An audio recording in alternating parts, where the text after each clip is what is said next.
السلام علیکم دوستوں، ہمکار حنیف مدانی صاحب کے ایک نئے بیان کے ساتھ حاضر ہیں۔ آج کے اس بیان کا موضوع ہے شہادت امام حسین کی درد بھری کہانی۔ بہت پیارا بیان ہے، آپ سے گزارش ہے ضرور اس بیان کو آخر تک سنتے رہیے، جزاک اللہ۔ چلیے آج کا یہ بیان شروع کرتے ہیں۔ کئی لوگ ہمارے بھی ویسے ہی من چلے کر تو جی آپ کو شہادت حسین کا ذکر خیر نہیں کرنا چاہیے۔ کیوں بھائی، تجھے کیا تکلیف ہے؟ میں کیوں نہ کروں؟ حسین، میں تو حسین کے اتنا قریب ہوں اور اتنا مانتا ہوں کہ دنیا میں کوئی فرقہ اور کوئی طبقہ اور کوئی جماعت نہیں مانتی۔ میری فجر کی نماز اس وقت تک مکمل نہیں ہوتی جب تک میں آل نبی پہ درود نہ پڑھوں۔ میری سنت مکمل نہیں، نفل نماز مکمل نہیں، جمعے کی نماز مکمل نہیں، ظہر اور عصر اور مغرب اور عشاء، وتر اور تمام میری نمازیں مکمل نہیں ہوتی جب تک آل نبی پہ درود نہ پڑھو۔ تم حسین کو سال میں 10 دن یاد کرتے ہو، میں حسین کو رات دن میں 37 مرتبہ یاد کرتا ہوں۔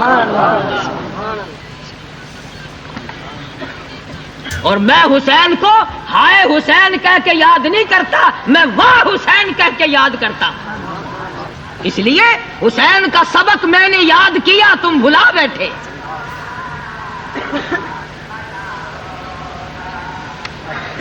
یہ بات میں نے اس لیے عرض کر دی کہ ہمارے یہاں تقریب کا تو کوئی پروگرام ہی نہیں، نہ ہم نے کبھی تقریب کی ہے اور نہ تقریب کے قائل ہیں اور نہ تقریب چاہتے ہیں۔ کیوں بھائی، ایک بات آپ لوگ بول کے بتلائیں، آپ لوگوں نے بقرعید کی نماز پڑھی تھی؟ پڑھی تھی؟ پولیس آئی تھی؟ عید الفطر کی نماز پڑھی تھی؟ پولیس آئی تھی؟ آخری جمعہ پڑھا تھا؟ پولیس آئی تھی؟ ختم قرآن رمضان شریف میں ہوئے تھے؟ پولیس آئی تھی؟ میلاد ہوتے ہیں؟ پولیس آتی ہے؟ پتا چلا کہ جب عبادت ہوگی پولیس کی کوئی ضرورت نہیں۔ جمعہ عبادت ہے، عید الفطر عبادت ہے، عید الاضحیٰ عبادت ہے، تراویح عبادت ہے، ختم قرآن عبادت ہے، اور اللہ اللہ کرنا عبادت ہے، اور نبی کریم صلی اللہ علیہ وسلم کا ذکر خیر کرنا عبادت ہے۔ ارے تم کیوں کسی کو برا کہو یا اچھا کہو؟ حکومت خود مانتی ہے کہ 10ویں تاریخ عبادت کا دن نہیں، ان کے لیے شرارت کا دن ہے۔ یہ چھٹی والے پولیس والے بھی اس 10ویں محرم کو کیوں بھاگے آ رہے ہیں؟ یہ خطرہ ہے نا شرارت کا۔ پتا چلا کہ صدر ضیاء الحق سے لے کر معمولی چپڑاسی تک جانتے ہیں بھاگو بھاگو، آج شرارت کا دن ہے، عبادت کا دن نہیں۔ اگر عبادت کا دن ہوتا تو کوئی خطرہ نہیں۔ یہ سارا پاکستان نماز عیدین پڑھتا ہے، جگہ جگہ جمعے ہوتے ہیں، رش ہوتا ہے، کوئی خطرہ نہیں۔ پتا چلا کہ عبادت اگر کرو تو کوئی خطرہ نہیں، شرارت کرو گے تو خطرہ ہی خطرہ ہے۔ حکومت نے تسلیم کیا کہ یہ قصہ عبادت پہ مبنی نہیں بلکہ یہ شرارت پہ مبنی ہے۔ اور ایک اور بات، تم کون سے ان پڑھ بیٹھے ہو؟ مظفر گڑھ کے سارے مفتی ہو۔ پچھلے زمانے کی بات کروں گا، انگریز کے زمانے کی۔ آپ لوگ عید کی نماز پڑھتے ہیں؟ لائسنس لیا کبھی؟ جمعے پڑھتے ہو؟ لائسنس لیا کبھی؟ قرآن شریف ختم کرتے ہو؟ کبھی لائسنس لیا؟ درود شریف پڑھتے ہو؟ کبھی لائسنس لیا؟ محفل میلاد ہوتی ہیں؟ کبھی لائسنس لیا؟ پتا چلا کہ عبادت کا کوئی لائسنس نہیں، انگریز نے بھی نہیں بنایا۔ معلوم یہ ہوا کہ انگریز جو عیسائی تھا، بے دین تھا، جاہل تھا، شیطان تھا، کافر تھا، اس کی نظروں میں بھی تعزیہ عبادت نہیں۔ اس کی نظروں میں بھی تعزیہ عبادت نہیں۔ اگر عبادت ہوتی تو لائسنس نہ بناتا۔ ارے چرس کا لائسنس، فیم کا لائسنس، تو تعزیہ کا بھی غیر مسلم ہو کر انگریز نے اس شے کو اس کھاتے میں رکھا۔ نعرہ تکبیر! مقدمہ اگر کرنا ہو تو جاؤ ملکہ وکٹوریہ کی قبر پہ کرو۔ انہوں نے کیا نا، میں نے تو ان کی بات بتائی ہے۔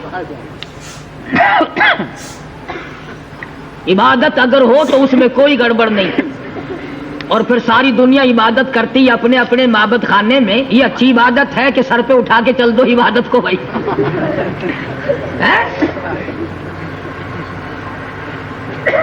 مدنی کریم وسلم کے صحابہ اور اہل بیت تمام کے تمام عظمتوں والے، شان والے، اللہ پاک نے ان کو توقیر بخشی، کوئی چھین نہیں سکتا۔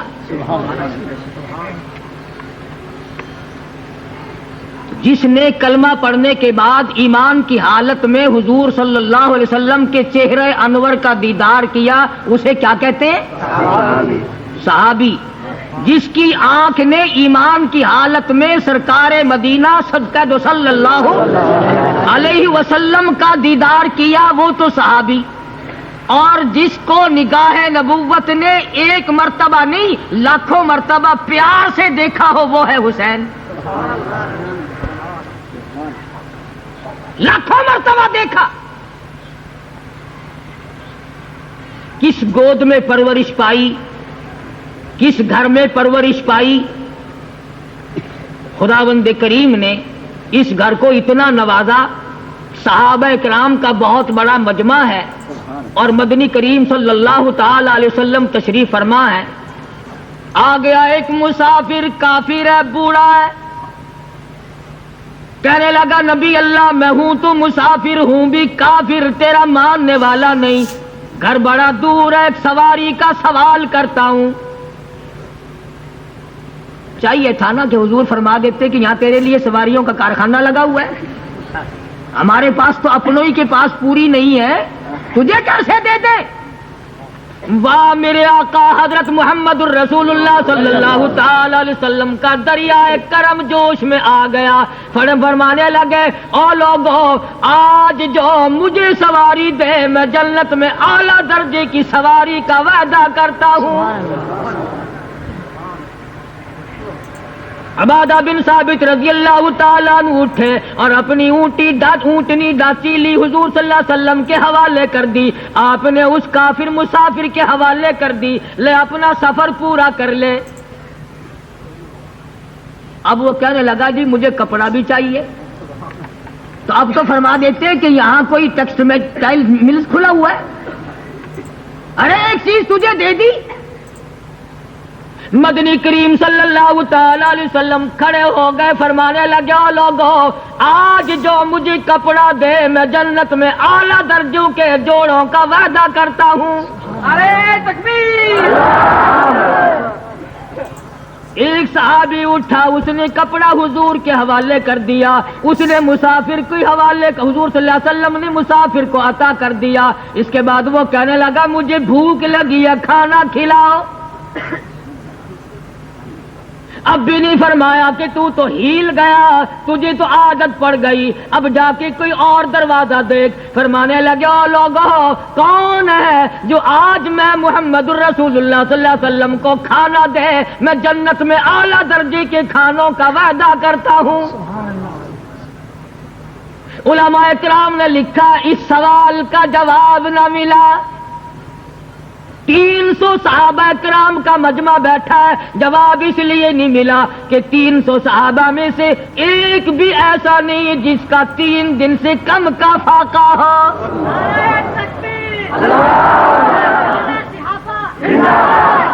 ایک بھی ایسا نہیں۔ سلمان فارسی اٹھے رضی اللہ تعالی عنہ، مسافر کا ہاتھ پکڑا، ادھر آ، میں تجھے ایسے دروازے پہ لے کے جاؤں گا جہاں سے کچھ نہ کچھ ضرور ملے گا۔ مسافر کو ساتھ لیا، سیدہ فاطمہ الزہرا رضی اللہ تعالیٰ عنہ کے دروازے پہ جا کے آواز دی یا اہل بیت رسول اللہ انطعموا فی سبیل اللہ۔ اللہ کے نام پہ کھانے کا سوال ہے، مسافر بھوکا ہے، دور کا ہے۔ اندر سے آواز آتی ہے حسنین کریمین کی شکلیں دیکھو، 4 دن کے فاقے نے شکلیں بدل دی۔ واپس ہونے لگے، اندر سے آواز آتی ہے یوں ہی نہ جاؤ، میرے سر کی چادر لے جاؤ، شمعون یہودی کے پاس جا کے گروی رکھ دو، غلہ بدلے میں لے آؤ، پیس پکا کر کھلا کے بھیجوں گی۔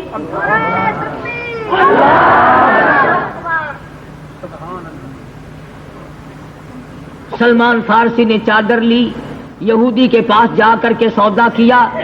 یہودی غلہ بھی تولتا جاتا ہے اور روتا بھی جاتا ہے۔ پوچھا روتا کیوں ہے؟ کہنے لگا میری کتاب میں موجود ہے آخر الزماں پیغمبر کی بیٹی کے دروازے پہ مسافر آئے گا، ہوگا بھی کافر، لیکن وہ اس کا پیٹ بھرنے کے لیے اپنے سر کی چادر اتار کے دے دے گی، یہودی کے پاس گروی رکھے گی۔ اور لوگ آج میں وہی یہودی بن گیا، غلہ بعد میں دے کے آنا، دیر نہ کرو، مجھے دربار رسالت میں لے چلو۔ وہاں جا کے کیا کرے گا؟ کہتا ہے چلو ڈھونڈے غلاموں کو، شہنشاہ کر دیا جس نے، زمانے بھر کے غلاموں کو آقا کر دیا جس نے۔ اگر تم چاہتے ہو کہ امن ہو سارے زمانے میں، تو پھر یہ دولت ہے پوشیدہ محمد کے خزانے میں۔ عرض کر رہا تھا حسین نے کہاں تربیت پائی؟ جو اتنا سخاوت والا گھر ہے، آج تیرے بچے کو گھٹی نانی پلائے گی، خالہ پلائے گی، پھوپھی گھٹی پلائے گی، دایا پلائے گی۔ حسین وہ ہے جس کے منہ مبارک میں گھٹی امام الانبیاء صلی اللہ علیہ وسلم کا لعاب دہل گیا۔ نام سرکار مدینہ صلی اللہ علیہ وسلم نے آپ رکھے۔ آج تیرا بچہ پلاسٹک کے کھلونوں سے کھیلے گا، مٹی کے کھلونوں سے کھیلے گا، ربڑ کے کھلونوں سے کھیلے گا، لکڑی کے کھلونوں سے کھیلے گا۔ حسین وہ ہے جو کالی کملی والے کی زلفوں سے کھیلتا تھا۔ آج تیرا بچہ کار کی سواری کرے گا، موٹر کی سواری کرے گا، ہوائی جہاز کی سواری کرے گا، ریل گاڑی کی سواری کرے گا، طرح طرح کی سواری کرے گا۔ حسین وہ ہے جو شہنشاہ کائنات کے کندھوں پہ سواری کرتا تھا۔ تیرے بچوں کو عزیز و اقربا کی عورتیں کھلاویں گی، ہمشیرہ امی جان کھلاویں گی۔ حسین وہ ہے جس کو سرکار مدینہ صلی اللہ علیہ وسلم کھلایا کرتے تھے۔ پالا ہے، پرورش کی ہے، تربیت کی ہے۔ تھوڑی سی عمر ہے سیدنا حسین سب قید رضی اللہ تعالی عنہ کی، حرم نبوی سے گزر رہے ہیں۔ مسجد نبوی میں صحابہ صفہ کے لیے جو صدقے کی کھجوریں آتی تھی وہ پڑی تھی۔ بچہ ہے کیا معلوم، ایک کھجور اٹھا کر منہ میں ڈال لی۔ تو سرکار مدینہ صلی اللہ علیہ وسلم نے یہ نہیں فرمایا کہ بیٹا آئندہ ایسی حرکت نہ کرنا، حلق میں انگلی ڈال کر نکال لی۔ جانتے تھے جس منہ نے قرآن پڑھنا ہے، جس زبان نے قرآن پڑھنا ہے، اگر استقامت نہ رہی، اگر غلط بات، غلط چیز، پلیت، اگر دوسروں کا حق زبان سے حلق سے نیچے گیا، اس حلق سے صحیح قرآن کی آواز کیسے آئے؟ ورنہ بچے کو یہ کہہ دیتے کہ بیٹا آئندہ ایسا نہ کرنا، نہ بیٹا یہ کھجوریں اپنے لیے ٹھیک نہیں ہے، حلق میں سونگلی دے کر نکال لیا۔ اور فرمایا بیٹا صدقے کا مال سیدوں کے لیے حرام ہے۔ کسی زمانے میں صدقے کا مال سیدوں کے لیے حرام تھا، اب تو الحمدللہ جھٹکے کا بھی حلال ہے۔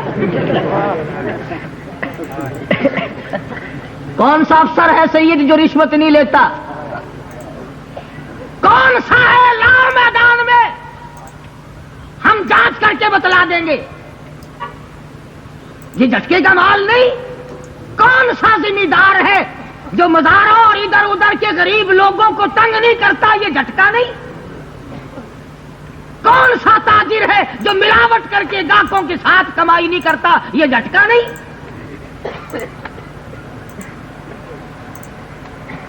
اور پہلے زمانے کے سید بڑے حسین ہوا کرتے تھے، آج کل کے سید تو توبہ میری، شاہ صاحب مر گئے، سیاہ صاحب رہ گئے، جسے دیکھو الٹا توا۔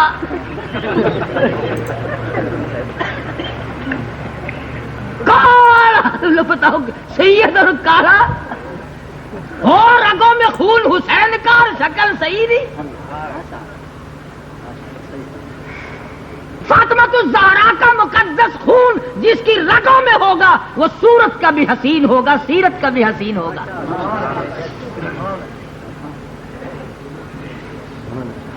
اس کی شکل نرالی ہوتی ہے، اس کی صورت نرالی ہوتی ہے۔ جن لوگوں نے سید عطا اللہ شاہ صاحب بخاری رحمت اللہ علیہ کی زیارت کی ہے،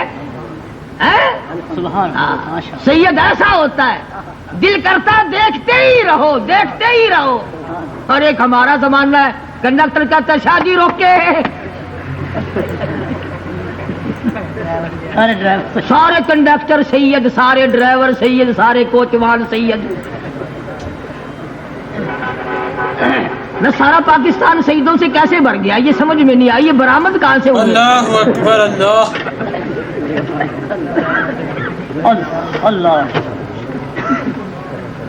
سید خود بھوکا رہ کر اوروں کو کھلاتا ہے، سید خود نہیں پہنتا دوسروں کو پہناتا ہے۔ جب دائیں بائیں پورا شہر محلہ کھانا لے سید نہیں کھاتا، سید کو چین نہیں آتا جب تک پتہ نہ لگا لے محلے کا ہر آدمی روٹی کھا چکا ہے۔ یہ میں نے بنائی نہیں بات، یہ اس خاندان کی عادت ہے۔ ہاں، اس خاندان کے وارث نے ایک ایک وقت میں 2 پتھر اپنے پیٹ پہ باندھے ہیں۔ اس خاندان کی یہ عادت ہے کہ وہ دوسرے کی تکلیف گوارا نہیں کر سکتا۔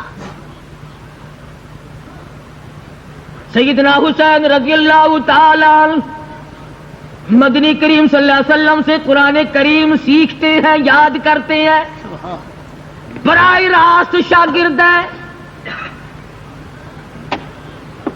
صحابہ کرام نے عظمت کی، تمام صحابہ کرام پیار کرتے تھے، محبت کرتے تھے۔ مال غنیمت سیدنا فاروق اعظم رضی اللہ تعالیٰ عنہ کی خلافت کے دور میں تمام نوجوان صحابہ کرام کو 500 دیے۔ حسنین کریمین کی باری آئی، 1,000 دیا۔ عبداللہ بن عمر رضی اللہ تعالیٰ عنہما بول اٹھے، ابا جان امیر المومنین کیا بات ہے، ہمیں 500 ان کو 1,000 کیوں؟ فاروق جلال میں آ گئے، فرمانے لگے خبردار ان کی برابری کا دھیان کیا۔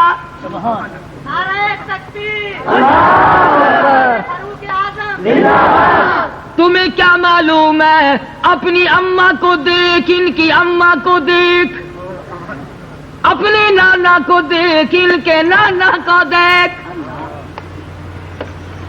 تمہاری برابری کیسے ہو گئی؟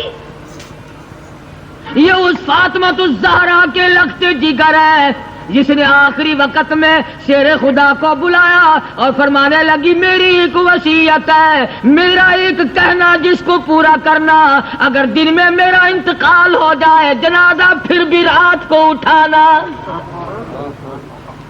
پوچھا گیا کیوں؟ فرمانے لگی اس لیے ساری زندگی میں کبھی مجھ پہ غیر محرم کی نظر نہیں پڑی، میرا جی چاہتا ہے میرے جنازے پہ بھی غیر کی نظر نہ پڑنے پائے۔ جو عورت فاطمہ الزہرا کو ماننے والی ہے وہ کبھی بازاروں میں نہیں پھرے گی، وہ کبھی جلوسوں میں نہیں نکلے گی، وہ کبھی کوٹھے پہ کھڑی ہو کر تماشا نہیں دیکھے گی۔ غیرت کی بات ہے ساری۔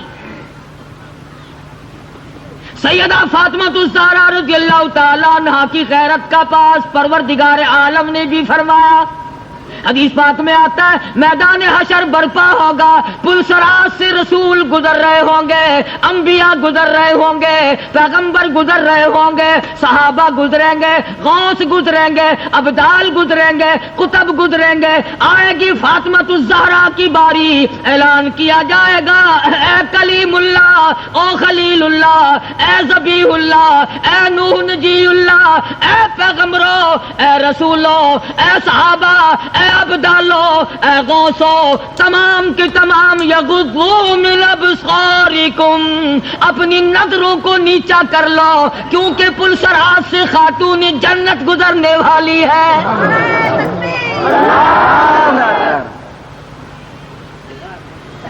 جن کی ماں کا یہ حال ہو وہ ان کی اولاد کتنی غیرت والی ہوگی، کتنی غیور خاندان سے یہ سیدنا حسین اور حسن کا تعلق ہے رضی اللہ تعالی عنہما،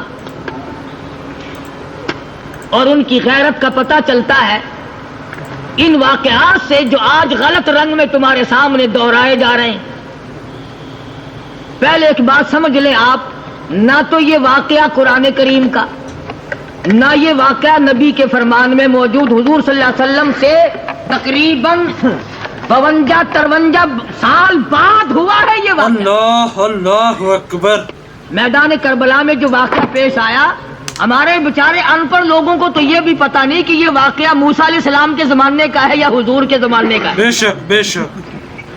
ہم بڑے خوش نصیب ہیں، ہمیں قوم ایسی تقریر یوں کہو نا جنت میں حوریں ملیں گی پھر بھی کہتے ہیں سبحان اللہ، ہم کہتے ہیں دوزخ میں بڑے انگارے ہیں کہ سبحان اللہ سبحان اللہ۔ بابا نیک لوگ ٹکرے ہو، ہمیں بڑے لکھے پڑے ہو، شکر ہے تم پڑھے ہوئے نہیں، اگر پڑھ جاتے تو پتہ نہیں کیا حال کرتے، پھر تو معاملہ ہی کچھ اور ہو جاتا، تو سکھ والا حال نہ بن جاتا۔ سردی کا موسم تھا، پو کا مہینہ، سردار صاحب اپنی بلی کو نہوا رہے ہیں، پاس سے گزرتا ہوا ایک آدمی کہنے لگا بہت ٹھنڈ ہے، نہوایا نہیں کرتے مر جائے گی۔ انہوں نے کہا جا جا تیرے جیسے عقل مند بڑے دیکھ رکھے ہم نے۔ وہ بلی مر گئی۔ وہ آدمی جو آیا جس نے ٹوکا تھا، قدرتی بات ہے آدمی کو کھجلی ہوتی ہے کہ میں تجھے کہتا نہیں تھا سردار جی، میں نے کہا نہیں تھا مر جائے گی نہ نہوا۔ اس نے کہا جا جا تیرے جیسا عقل مند دیکھ رکھے ہیں، نہوانے سے نہیں مری کہ اور آخر نپیڑن نال مر گئی ہے۔ میں نہواون کے بعد نچوڑا سی۔ یہ جتنے واقعات تمہارے سامنے آ رہے ہیں نا، یہ سارے نپیڑے ہوئے ہیں۔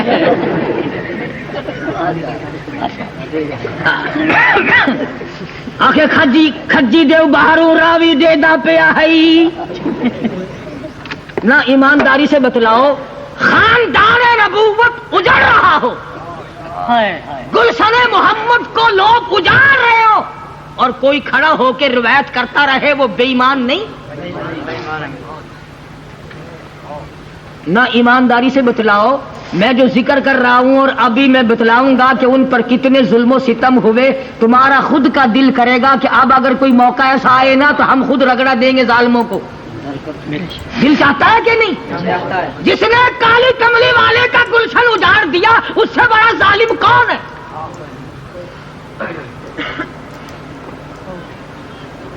جب آج 1400 سال کے بعد دل چاہتا ہے تو وہ اچھا راوی ہے جو اس وقت نہ تو قاسم کے گلے پہ چھرا چلا جب وہ رویا نہ مرا، علی اصغر شہید ہوا جب نہ پسیجا، علی اکبر کے ٹکڑے ہوئے جب نہ اسے شرم آئی، کھڑا ہو کے روایتیں ہی کرتا رہا بس۔ یہ کوئی روایت شوایت نہیں، ظلم و ستم ہوا ہے ٹھیک ہے، انکار نہیں، اور کیوں نہ ہو، آخر آزمائش ان کی نہ ہوتی تو اور کس کی ہوتی؟ بھائی جو کالج پڑھے گا امتحان تو اسی کا ہوگا نا، گاجریں بیچنے والے کا تو امتحان نہیں ہوگا۔ جو کالج میں پڑھے گا امتحان اس کا، حسین نے نبی کی گود میں تربیت پائی، امتحان کیوں نہ ہوتا؟ نعرہ تکبیر۔ اور یہ انہی کا حصہ تھا کہ اس طرح کے امتحان میں کامیاب ہو جانا۔ ایک اور بات بتلاؤں، ذرا کلیجے پہ ہاتھ رکھ کے سوچا کرو، اپنی جان پہ کھیل جانا یہ ایک اور بات ہے، اور سامنے بچوں کے کٹے ہوئے ٹکڑوں کا ڈھیر دیکھنا یہ اور بات ہے۔ تو اپنی تکلیف برداشت کر لے گا؟ اگر معصوم بچے نے روتی آواز میں یہ آواز لگا دی ابا جی تیرا کلیجہ پھٹ جائے گا۔ نعرہ تکبیر، یہ حسین صابر کا حصہ تھا، یہ حسین زاہد کا حصہ تھا، وہ عابد تھا، وہ زاہد تھا، وہ متقی تھا، وہ پرہیزگار تھا، وہ سپاہی تھا، اسلام کا علمبردار تھا، جو لیاقت میں یکتا، شرافت میں یکتا، دیانت میں یکتا، عبادت میں یکتا اور تمام چیزوں میں فوقیت رکھتا تھا۔ اس وقت جتنے لوگ تھے سب سے اعلیٰ تھا۔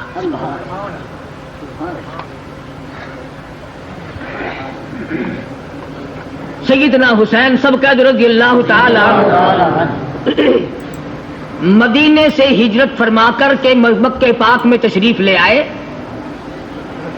اور یہاں بیٹھ کر حضرات نے بڑا منع کیا کہ آپ تشریف نہ لے جائیں۔ تو انسان جو کچھ کر سکتا ہے سیدنا حسین نے وہ کیا۔ مسلم ابن عقیل کو پتہ لگانے کے لیے بھیجا، اپنے آدمی کو بھیجا، صحیح آدمی کو بھیجا، پکے آدمی کو بھیجا کہ جاؤ کوفے شہر کے حالات کا اندازہ لگاؤ اور مجھے خبر دینا پھر وہاں کیا حالات ہیں۔ یہ ہمارے سارے ساتھی کہہ رہے ہیں کہ دغا باز لوگ ہیں، لہذا نہ جاؤ، تم جاؤ اور وہاں سے خبر دینا۔ تو مولانا ابوالکلام، میں جو کچھ عرض کر رہا ہوں یہ مولانا ابوالکلام آزاد مرحوم کا شہید اعظم شاہ ولی اللہ محدث دہلوی رحمۃ اللہ علیہ کی سر شہادتین، مفتی محمد شفیع صاحب رحمہ اللہ کی شہید شہادت حسین اور قاری محمد طیب صاحب کی شہادت حسین، ان 4-5 بزرگوں کی کتابوں کا اخذ عرض کر رہا ہوں، میں نے خود کچھ نہیں بنایا۔ ہمارا چونکہ اپنے بزرگوں پہ یقین ہے، ہمارا اپنے بزرگوں پہ اعتماد ہے، اس لیے ہم مولانا ابوالکلام آزاد کو مورخ مانتے ہیں، ہم مفتی شفیع صاحب مرحوم کو مفسر مانتے ہیں، ہم قاری محمد طیب صاحب کو محقق مانتے ہیں اور ہم شاہ ولی اللہ کو اپنا جد امجد مانتے ہیں۔ اس لیے نہ ہم اس بات کے حق میں ہے کہ یزید کو نعوذ باللہ لعنت اللہ علیہ کہا جائے، نہ ہم اس حق میں ہے کہ اس کو جنت کا ٹھیکیدار بنایا جائے۔ اللہ کے سپرد کرو اور بلکہ اپنا فکر کرو۔ تم اللہ میاں قبر میں تم سے پوچھے گا کہ یزید جنت میں گیا کہ دوزخ میں گیا؟ تم اپنا فکر کرو، تم سے یزید کے بارے میں سوال نہیں ہوگا۔ بہرحال جس نے ظلم کیا اللہ پاک کے علم میں ہے، ہر آدمی بھی جان سکتا ہے کہ ظلم و ستم کی حد ہو گئی۔ مسلم ابن عقیل جب کوفے پہنچے اور انہوں نے جا کر کے وہاں اعلان کیا تو اللہ اکبر، عبید اللہ بن زیاد وہاں کا گورنر ہے، اس کو جب یہ پتا چلا کہ کوفہ شہر تو سارا حسینی بن گیا، وہ تو تمام کے تمام حسین کی طرف سے بیٹھ کر بیٹھے۔ وہ بڑا چلاک تھا، وہ بڑا شاطر تھا، اس نے سوچا کہ اگر میں نے گولی تیر کی لڑائی کی تو بات بگڑ جائے گی، اس نے دولت کی گولی ماری، اس نے دولت کا تیر چلایا، اعلان کر دیا جو حسین کا ساتھ چھوڑ دے گا اس کو سونا ملے گا، چاندی ملے گی، اس کو روپیہ ملے گا، پیسہ ملے گا، نوکری ملے گی، ملازمت ملے گی، کرسی ملے گی، یہ ہوگا وہ ہوگا۔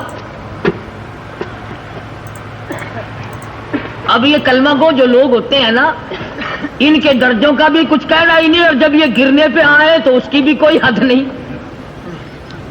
مولانا ابوالکلام آزاد مرحوم نے لکھا ہے کہ حالت یہ بنی دوڑنے والوں کی، جانے والوں کی، کسی کا باپ جوان کو پکڑ کے لے کے آ، چلو میاں شرارت میں نہیں پڑا کرتے، گھر میں کچھ مال آ رہا ہے، کسی کی اماں پکڑ کے لے گئی، چلو اپنے گھر میں بیٹھو کچھ دولت مل رہی ہے۔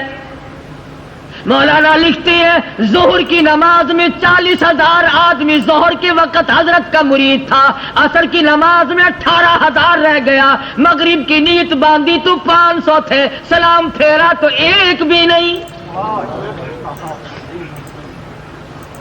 سارے بھاگ گئے۔ اب تم جتنے مظفر گڑھ یہ ہو سارے کہہ رہے ہو کہ بڑے بے ایمان تھے، سارے بھاگ گئے، سارے چلے گئے، بڑے نالائق تھے۔ تم مرغے کی ٹانگ کھا کھا کر جب ووٹ دیتے ہو تم ایماندار ہو؟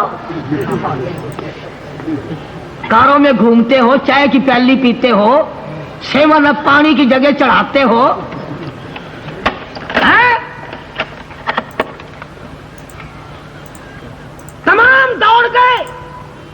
مسلم ابن عقیل تنہا پردیس، کل تک سارا شہر مرید تھا، آج ایک بھی اپنا نہیں۔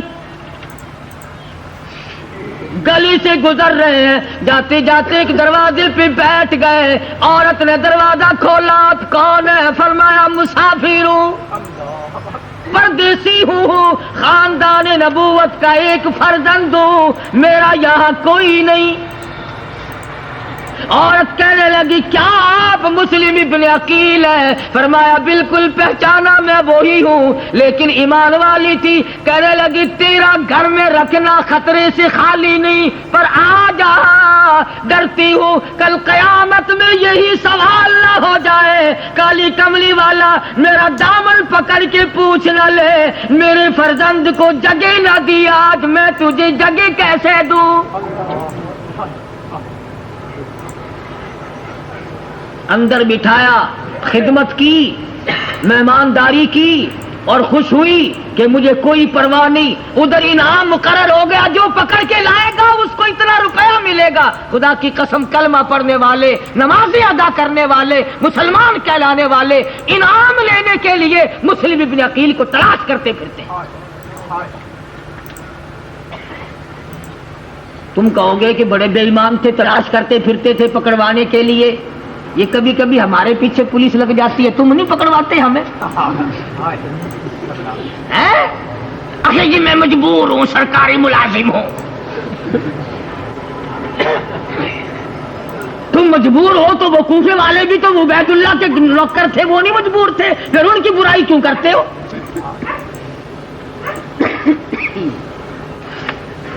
مسلم ابن عقیل کا پتہ چل گیا مکان کا، وفادار عورت تھی، صاف کہہ دیا جب تک میرا سر نہیں اتر جاتا اس وقت تک مسلم ابن عقیل تک تم لوگ نہیں جا سکتے۔ میں نے خاندان نبوت کے فرزند کو گھر میں جگہ دی ہے، دھوکہ نہیں کیا، یہ ثابت کروں گی کہ میں نے سر کا سودا کیا، ایمان کا سودا نہیں کیا۔ سر قلم کر دیا گیا۔ مسلم ابن عقیل نے جب یہ دیکھا کہ میرا محافظ جو تھا، گھر والا جو تھا، وہ ختم ہو گیا ہے، اب مسلم ابن عقیل نے، بہادر خاندان کا بہادر بیٹا تو ہے، الزام ہے خاندان نبوت پر تکیہ شکیے کا۔ یہ لوگ تکیہ سرانوں کے قائل نہ تھے۔ مسلم ابن عقیل نے یہ نہ سوچا میں اکیلا ہوں، ہتھیار لیے میدان میں آ گئے، فرمایا آؤ مقابلہ کرو، جب تک دم میں دم ہے، آخری سانس تک میں مقابلہ کرتا رہوں گا۔ ہتھیار ڈالنا، اپنے آپ کو پیش کرنا، یہ خاندان نبوت کی عادت نہیں۔ شہر بھی گانا، دیش بھی گانا، حکومت بھی گانی، تمام کچھ انہی لوگوں کا۔ مسلم ابن عقیل نے آخری دم تک جنگ کیا، تیروں سے چھلنی ہو گئے، دیوار سے کمر لگا کر کے تیر چلاتے رہے، آخر کار بیٹھ گئے۔ ایک ظالم نے تیر مارا، مسلم ابن عقیل کے لبوں سے گزر گیا۔ نعرہ تکبیر! پکڑائے مسلم ابن عقیل کو اور چھت پہ لے جا کر کے دو ٹکڑے کر کے پھینک دیا۔ ادھر جس وقت وہ اتنی کثرت سے بیعت کی لوگوں نے، مسلم ابن عقیل نے حضرت حسین رضی اللہ تعالیٰ عنہ کی خدمت میں خط لکھ دیا کہ معاملہ بالکل ٹھیک ٹھاک ہے، تشریف لے آؤ۔ وہ خط آگے پہلے جا چکا ہے، وہاں سے وہ چل پڑے۔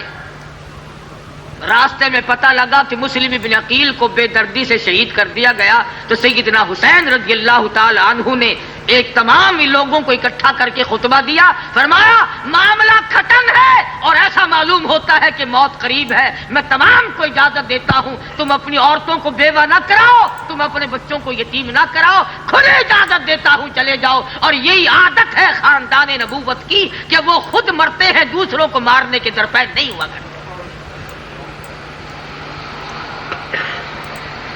امام حسین رضی اللہ تعالی عنہ آگے بڑھے، منزل بہ منزل سفر ہو رہا ہے، دشمن کی فوج نے آ کر کے گھیرا ڈال لیا، ظہر کی اذان ہوئی، جماعت تیار ہے، آپ نے قاصد بھیجا کہ یہ مسلمان تو ہیں، ان سے پوچھو نماز پڑھو گے؟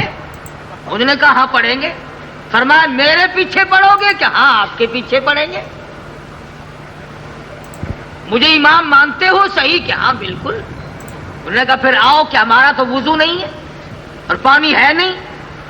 واہ حسین، جو مشکیزوں میں برتنوں میں بچوں کے لیے پانی بھر رکھا تھا، حسین نے دشمن کی فوج کو دیا۔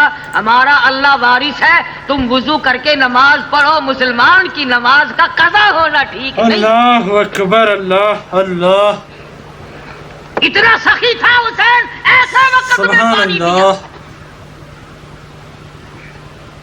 پھر خطبے 3 دن تک حضرت حسین رضی اللہ تعالی عنہ نے خطبے دیے۔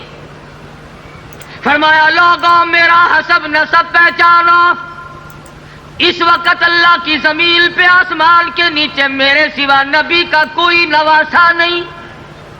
میں فاطمہ الزہرا کا لگتے جگر ہوں، شیر خدا کا فرزند ہوں۔ او لوگوں خیال کرو، پہچان کرو میں کون ہوں۔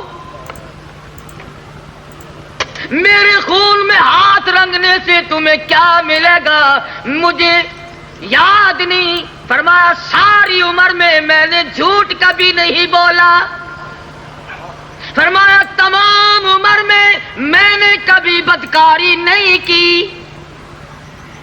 فرمایا تمام عمر میں نے کبھی کفر شرک نہیں کیا۔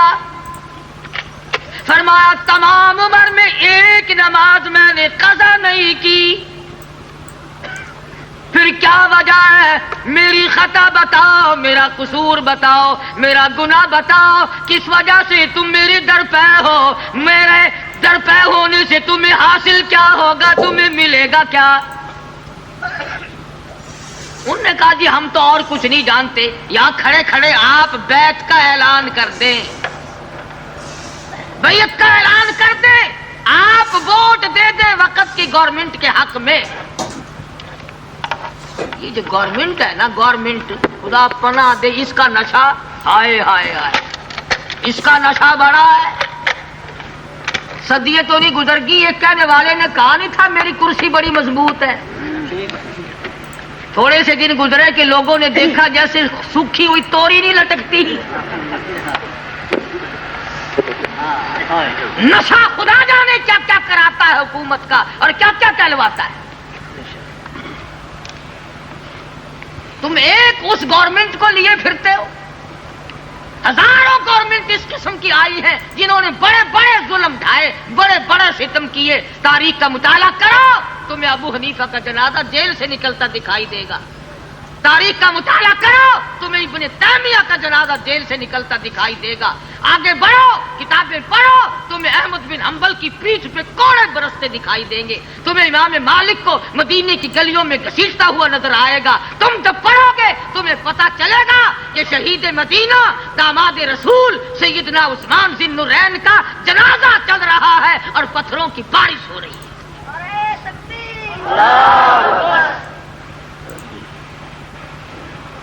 انہوں نے کہا جی یہاں کھڑے کھڑے بیعت کرو، ہم تو اور کچھ نہیں جانتے۔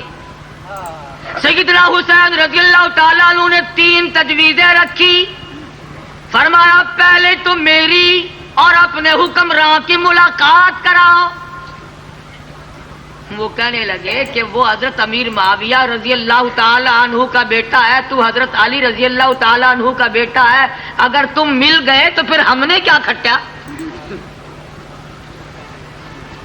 جانتے تھے اگر ملاقات ہو گئی تو ساری سازش بیکار ہو جائے گی۔